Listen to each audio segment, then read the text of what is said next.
ও কোথায়? আসলে ভাইয়া আনিলা তো আজকে কেমো দিতে যাওয়ার কথা, আপনাকে বলেনি? সরি, কি কি কি বলবেন? কেমো মানে? আনিলা আপনাকে কিছু বলেনি? মানে কি ও ও ও ও- ও কেন কেমো দিবে আর কি জানি না আমি। যেহেতু ভাইয়া ও আপনাকে কিছু বলেনি তাহলে ওই বলবে আপনাকে। না না, কি কি হয়েছে আমাকে বলেন না। ভাইয়া প্লিজ এটা নিয়ে আপনি আমাকে জোর করবেন না। না না, একটু অসুস্থ হলে তো কেমো কেন দিতে হবে? কি হয়েছে আপু? প্লিজ আমাকে বলেন না প্লিজ। আপু আপু প্লিজ এরকম করবেন না। আম বেগিং টু ইউ, প্লিজ আপু, প্লিজ প্লিজ এরকম করবেন না প্লিজ। কি হয়েছে বলেন না প্লিজ। আসলে ভাইয়া ভাইয়া আনিলা তো ক্যান্সার। ভাইয়া গত 4-5 মাস আগে একদিন হঠাৎ আনিলা খুব অসুস্থ হয়ে পড়ে। ওর মুখ দিয়ে প্রচুর ব্লিডিং হচ্ছিল। ওই অবস্থায় ওকে হসপিটাল নিয়ে যাওয়া হয় আর সেখান থেকেই জানা যায় যে ওর ক্যান্সার হয়েছে। আনিলা আসলে এমন একটা স্টেজে আছে যে ও বাঁচবে কিনা আমরা কেউ জানি না। তুমি? আমি ইব্রাহিম। আনিলার সাথে একটা কথা বলবো। আনিলার সাথে তো কথা বলা যাবে। আঙ্কেল ইম্পর্টেন্ট একটু। আপনি কিন্তু আমার নামটা বলেন না। আমি বুঝতে পারছি, কিন্তু আনিলার সাথে কথা বলা যাবে না।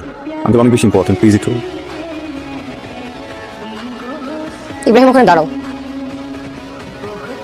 ইফাকে কল করছিল না? সব জেনে গেছো। কেন ফোন করছো ওকে? একটা দিন আমার ফোন অফ পাইছো। ওয়েট করতা, আমি তোমাকে নিজে কল করতাম। দেখো আমি না জাস্ট একটা ভালো এক্সপিরিয়েন্স চাইছিলাম। I want to create good memories. কেন নষ্ট করলা? আমার যদি তোমাকে কিছু জানাইতে হইতো আমি তো নিজে জানাইতাম নাকি? জানাইতাম না? আমি জানাই নাই তার মানে আমি জানাতে চাই নাই। তোমার কেন ঘাটাঘাটি করে সবকিছু জেনে সব নষ্ট করতে হলো? সব নষ্ট হয়ে গেছে। এখন আর এগুলা কিছু ঠিক হবে না। তুমি এখান থেকে চলে যাও। আমি তোর সাথে কথা বলতে চাই না। Uncle please. তুমি কি আমার কথা শুনতে পাচ্ছ না? I don't want to talk to you. আমি এটা কন্টিনিউ করতে চাচ্ছি না, তুমি এখান থেকে চলে যাও। বাবা তুমি ওকে যাইতে বলবা? Go away, I don't want to talk to you.